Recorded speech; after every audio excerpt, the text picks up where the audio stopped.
Former football coach Senator Tommy Tuberville rips growing influence of money in college sports, wants changes. Senator Tommy Tuberville, Republican Alabama, a former college football coach, is taking aim at the growing influence of money in college sports amid the rise of name, image, and likeness, NIL, compensation for student athletes and the conference realignment between some of the nation's top college athletic programs for better TV deals. Speaking with Fox News Digital as a new college football season kicks off, Tuberville touted a bill he and West Virginia Democrat Senator Joe Manchin recently introduced that would overhaul collegiate athletics and create a national standard for NIL.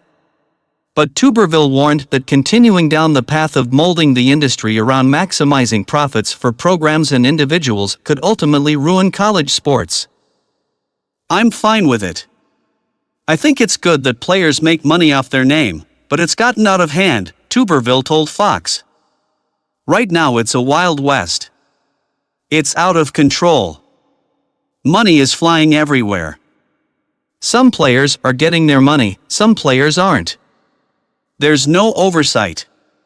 So we're trying to put some oversight into this."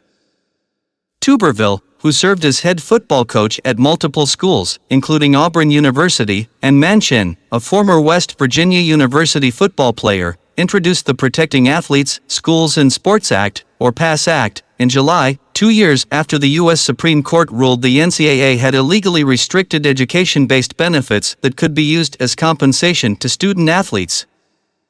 In response to that decision, the NCAA Division I Board of Directors implemented an interim policy suspending its NIL compensation rules until the NCAA adopted new rules or Congress passed legislation.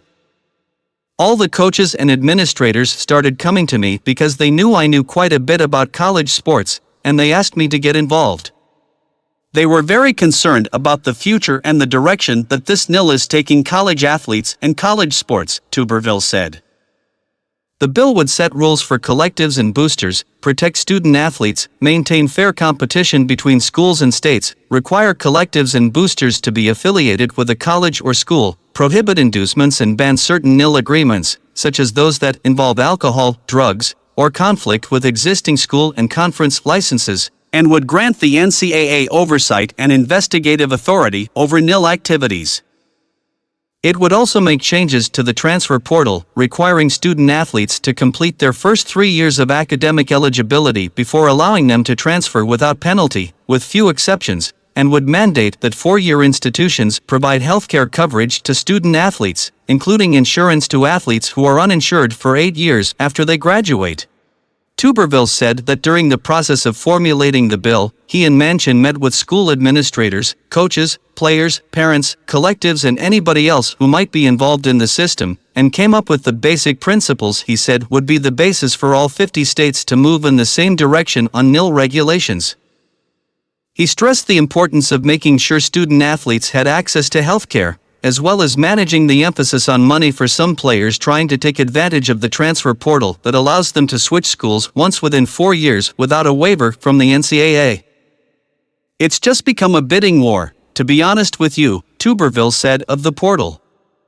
"Players are getting involved with agents and lawyers and accountants and trying to make more and more money instead of, number 1, getting an education, and number 2, having a lifelong experience."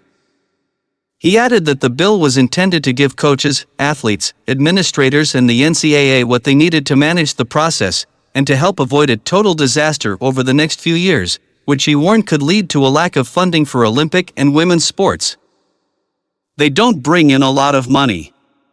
They pretty much live off football, college football, and the money that it brings in, along with TV," Tuberville said.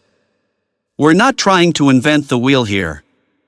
We're trying to give them some starting point where the NCAA can jump in and get involved in this." Tuberville went on to emphasize the need for separation between NIL compensation for performance and coaches using it as a recruiting tool to lure high school athletes to their programs, something he said was negatively impacting women athletes. "Very few women athletes are benefiting from this NIL. Just a few. There's a lot more men athletes. So, what we're trying to do is we're trying to make sure that recruiting, number 1, stays out of the NIL. This Supreme Court ruling had nothing to do with some states, for instance, going out and offering 9th and 10th graders money to sign with their school 2 or 3 years later after they graduate. It has nothing to do with it, he said. As Coach Lane Kiffin said from Ole Miss, this is legalized cheating, he added. Now, again, I am all for athletes making money, but we're trying to make sure that we do it the right way to where the athletes, and not just one or two, a lot of them benefit from this, men and women, Olympic sports, women's sports, basketball, baseball, softball, it doesn't make any difference. When asked about the conference realignments that have continued to extend beyond geographic regions to what many have warned could be at the detriment of the student athletes and their quality of life and education, Tuberville said it came down to one thing: follow the money. That's what's happening here with these universities that are going from pretty much from the West Coast trying to compete against the East Coast teams because they have really nothing going for them when it comes to TV, because most of the people on the East Coast that really love college sports are in bed, he said, referencing schools like USC and UCLA planning to leave the Pac-12 in the West and join the Big Ten, made up of schools primarily in the Midwest and Northeast.